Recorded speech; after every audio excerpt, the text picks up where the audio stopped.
religion is a very serious thing for some. Mm-hmm. You know, for others, it's kind of just like a moral compass. Yeah. You know, guidance in your life. Mm-hmm. But there are others who do take it very seriously. And, you know, if that's her thing and her beliefs, then good for her. Yeah. And, you know, if it doesn't even have to necessarily be because of religion. But she's setting an example for so many to just show that if you're not comfortable with something, it's okay. It's okay to say, I'm not comfortable. I'm not comfortable, mm-hmm. and I'm not doing it. Yeah. And it's okay to change, and it's okay to change your mind. Absolutely. So good for her. I agree 3,000%. All right. I am so happy about this election year, Heather, because not only is Trump about to get his ass up out of here, but we have a woman VP.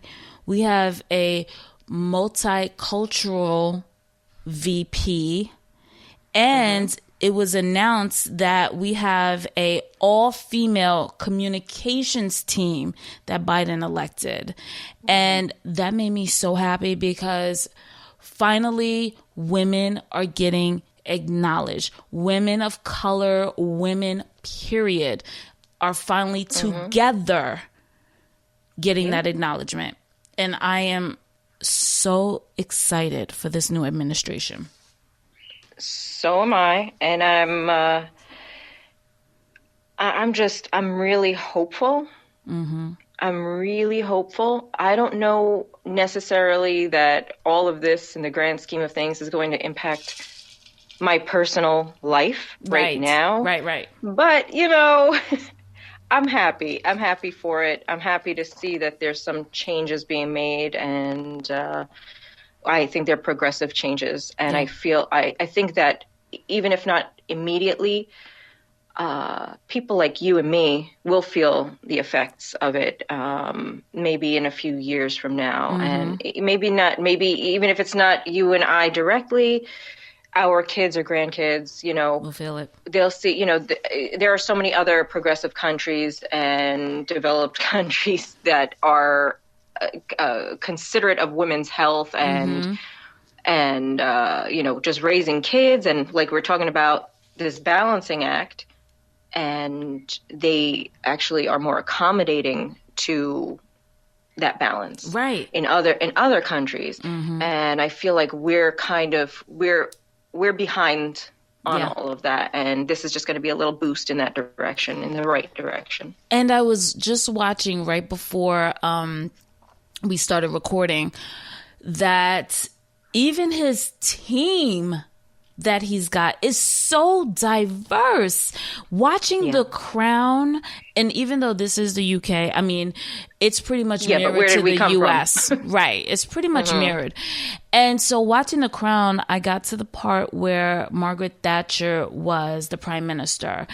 And she's like sitting there, and it's just like her and a sea of men.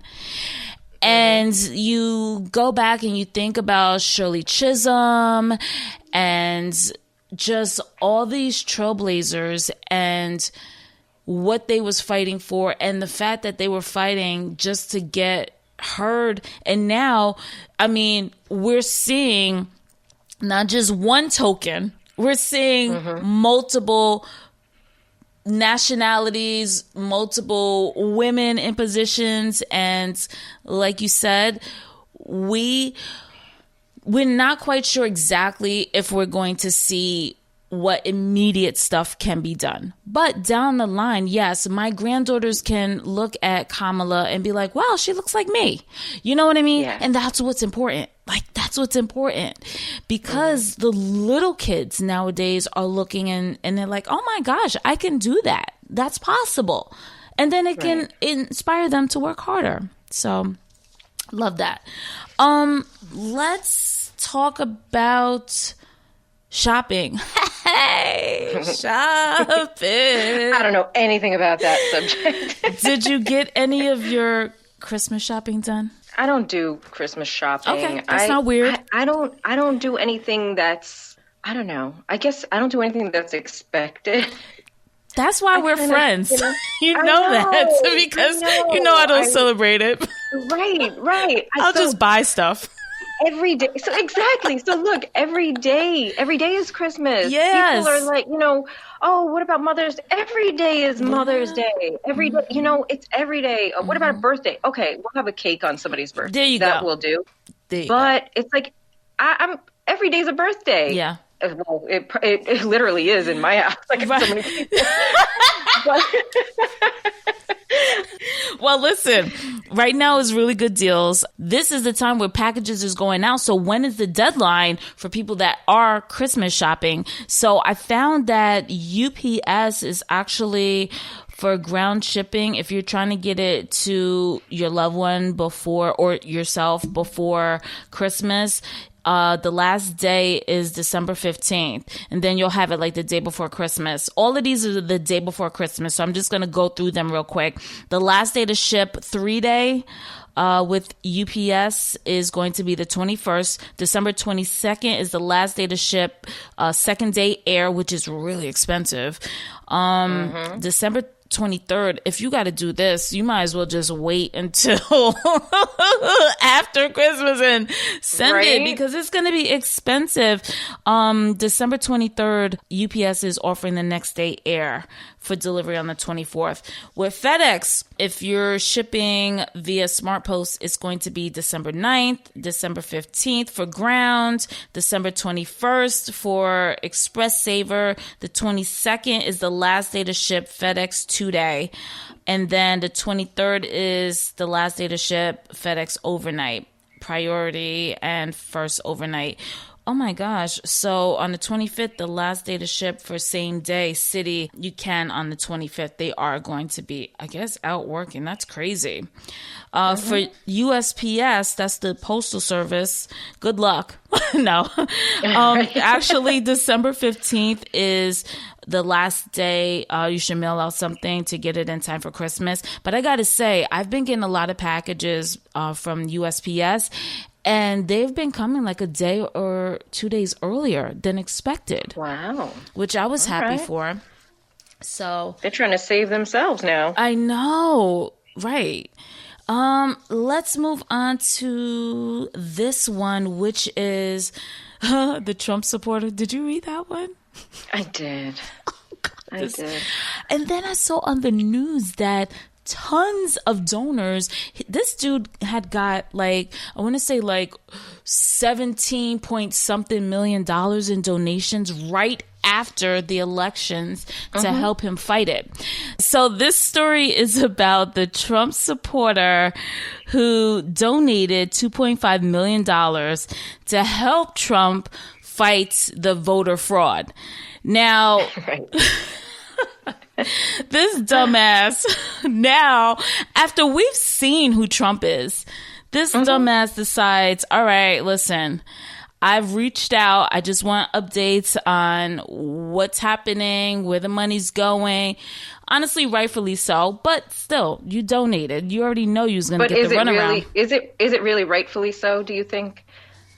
That he should know? Yeah. Do you really think? I mean, for $2.5 million, if I'm giving up that much money, you better let me know what your blood type is, your social, your kids' names, where you live. But listen, they were out there. They really were, quote unquote, investigating. Yeah. Really not. I don't want to say investigating, but combating, really. Yeah. Whatever the processes were. And what I'm thinking is, so wait a second. If there was no fraud found, does that mean that the investigation didn't work? Well, what did you want? You can only keep my money if you find fraud, but no, he just wanted an update and nobody's given him one. So he was like, sit tight. But this is buddy. Listen to this. This is the kicker. So after he repeatedly asked and threatened lawsuit, then the group is named True the Vote. That's the organization name that is helping Trump. They offered him $1 million back as long as he didn't sue them. Nobody's been given any updates. I mean, they're also saying that many donors now that sent over money is just asking like, hey, just let us know what's going on. Didn't we wait years to get like tax records? Oh God, that's what I'm saying. So they're dumbasses for expecting. You think you're special? Right. You think you're special? Right. That's what I'm saying. People think because they have money or they give money. You're not He's special. Not doing. First of all, he's not even trying to acknowledge a new president. Trump does not care about you. No. You know, neither does anybody. Listen, neither do I. I know. I don't care about your ass either. Good for you. You should have donated that money to somebody else that needed that $2.5 million, asshole. Make some positive changes. You donate. Shut up. Oh gosh. All right, Heather, let's hit that switch. So today we're talking about balancing acts. Now, the title of this episode is called Stiletto Stepping. And just like most women, we have to balance, whether you have kids or not, it's still balancing the home life with your work life. When you throw in the mix children, a husband, boyfriend, whatever, it complicates it a little bit more. So it gives you a little bit more on your plate. How do you do it with a little finesse? I ended up finding this article that talked about, instead of saying juggling your life, it's more of integrating things at a certain time. I remember you was at the Lancome counter and they had fired the manager or something like that. The manager had left and then you took over that position and it was like a mess over there. And you were just like doot-dooting, getting around, organizing everything in your heels. And I remember the GM lady came over and was like, we got a launch tomorrow. This is a mess. She's freaking out. And you're like, it's okay. Calm down. And I'm just like looking, I'm like, who is this girl? Who is this lady? And the next day I come in and everything was in place. Everything was where it's supposed to be. Everything was rearranged. I was like, how in the fuck did you do this, girl? And you did it. And you did it. And you did it calmly. Like you wasn't trying to like overreact and be like, oh my God, okay, I gotta hurry up and do this. You was just like in your zone. So I loved it. Explain, how do you do that? Listen, if and when I work outside of the home, it's not work. That is my vacation. I swear, that is my downtime. That is my fantasy land. That's my break. And I get paid to be there. Yeah. So, as much of a slacker as I am, you know, I love that little break in reality, you know. Whenever, I'm at work, I don't have kids interrupting or disrupting what I'm doing. I don't have, not that I don't care about the people around me, but I mean, they're visitors in my life. Yeah. You know, they're just little visitors, quick, high and by. Yeah. There's, I'm not really invested in anybody there, so I don't worry about their vibe or their needs or anything like that. I'm there to perform whatever it is, and I'm going to do it in my heels. Yeah.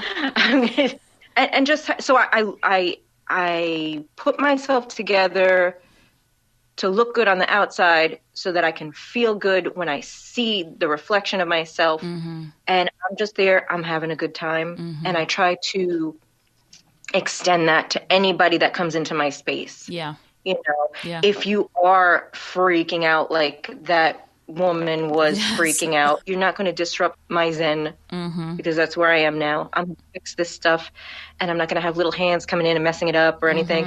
So it's a relaxing kind of environment. I enjoy it. Now let me ask you this. Do you have